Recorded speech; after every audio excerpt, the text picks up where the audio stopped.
Okay, good morning, good afternoon, good evening, CI505. Welcome to our first video. I've designed this video as a way to help you guys with the readings. For Unit 1, for Module 1, we have 4 required readings, and this video should help you understand them.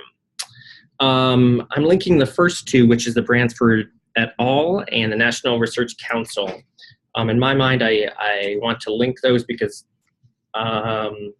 both of those specifically suggest that as a result of new understandings of science, and specifically neuroscience, psychology, cognitive science, we are getting at a better understanding of what it means to learn.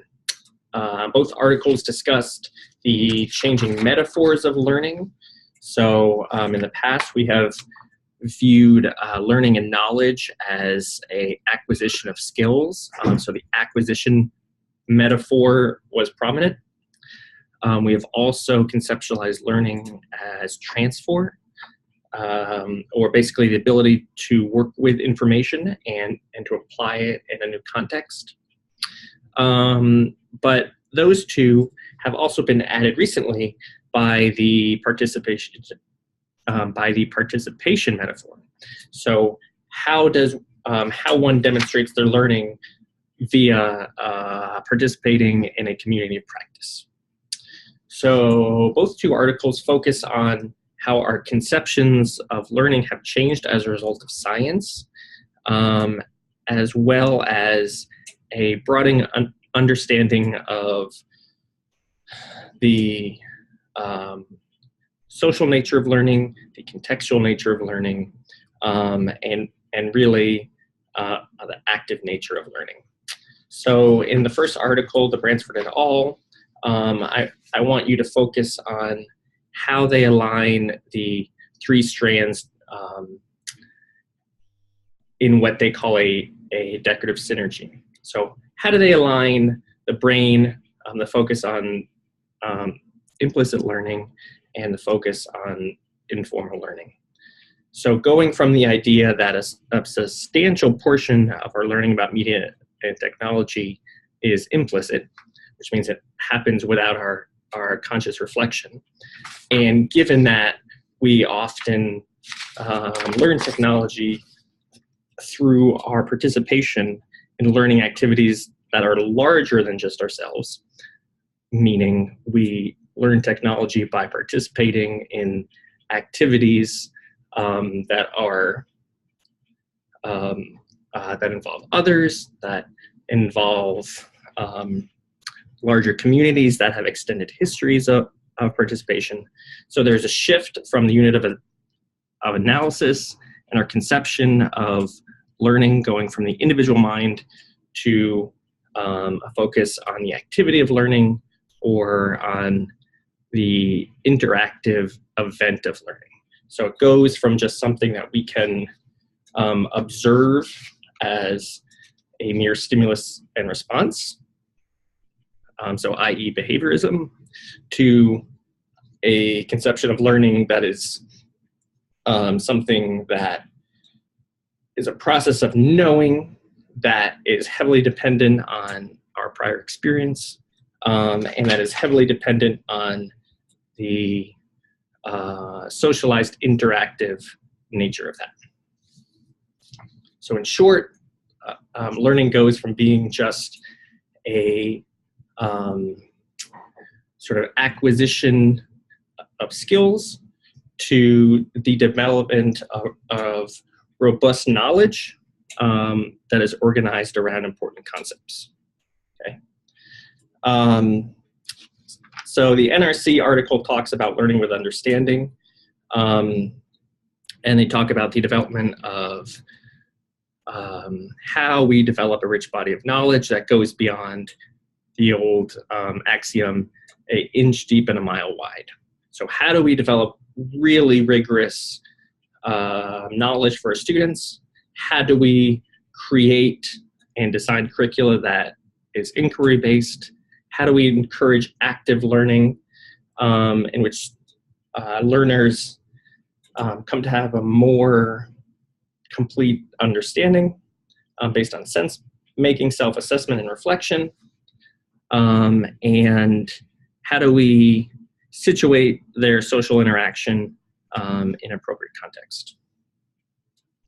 So for the first two articles, I want you to focus on the question of how do we design learning environments or learning opportunities that encourage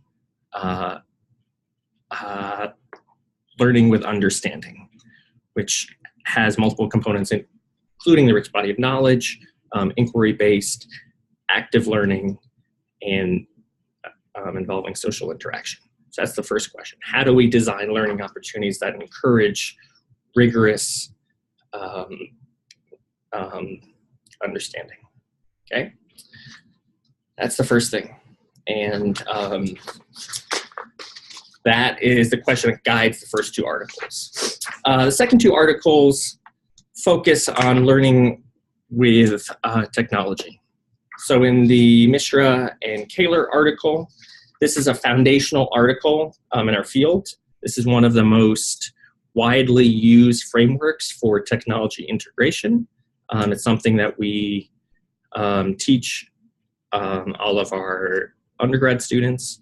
It's a framework that is very popular right now because it is both theoretically sound as well as inferential, which means it allows us to infer how different users of technology are going to help develop or not student understandings of technology. So TPAC basically focused on the essential idea of how to help learners develop a rigorous understanding and integration of technology into teaching. They started with the idea of pedagogical content knowledge from Lee Schulman, and they described this as ways of representing and formulating subject matter that make it comprehensible to others. So how do we teach users how to use technology in ways that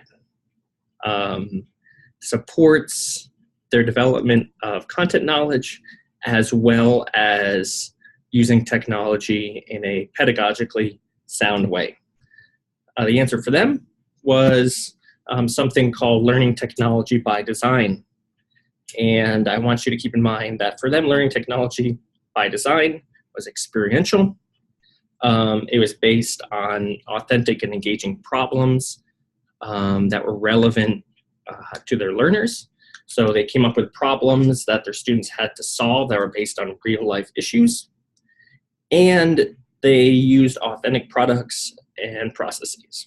So for example, students learn technology by making websites or by developing and learning how to use Photoshop, for example. And so they were learning technology by actively using technology to solve particular problems of practice. Okay, that's what I want you to focus on for TPAC. And finally, for the Barron article, this is another important article which introduces the idea of how do people learn across spaces. So very often in our EdTech world, we study how people learn technology in kind of isolated contexts. So how well people or how effectively people use technology in certain classrooms or to learn particular content. But Barron actually is interested in self-sustained learning or self-sustained interests. So these are authentic interests that are often chosen by the learners. And so what does this process of learning look like as it continues across contexts? She brings us to the important idea that very often out-of-school learning is sensory rich, so involves all the senses, and is based on the idea of imitation and observation. So think about how we learn to play video games, for example. I am not very good at video games, and when I do play video games, like with my own kids who are 6 and 9, I am forced to observe what they're doing, and then I often have to imitate, right? I learn by watching, and then I learn by copying. Barron also suggests that it's important to look at how the intellectual and the emotional dimensions of learning are fused. So looking at both the cognitive aspects of learning as well as the affective or the emotional aspects of learning. In this, she focused on the idea of different pathways. And so as we think about how people learn to use technology or how people learn via technology, she encouraged us to not just look at learning in a particular moment, but to begin to follow learning across various contexts and dependent on a dynamic interaction between individual learners as well as multiple communities, multiple actors, and all of this is happening in a very complex world, okay?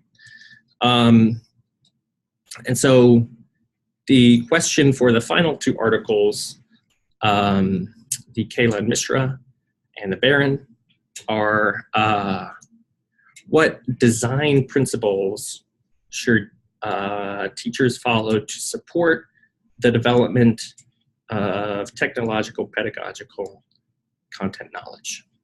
So what design principles should teachers follow in order to support TPAC? And then finally, how do we validate and also analyze learning with technology across contexts? So how do we make sense of this complex learning that is happening across multiple contexts?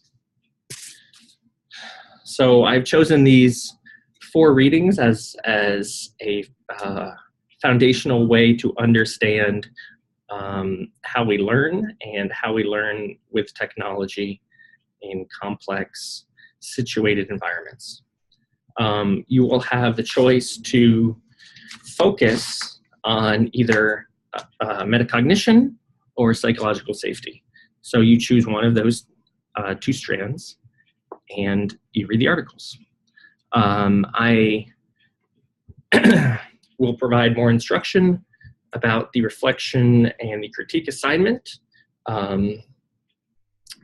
shortly, but I just wanted to get you guys started with a video so that you can start the readings.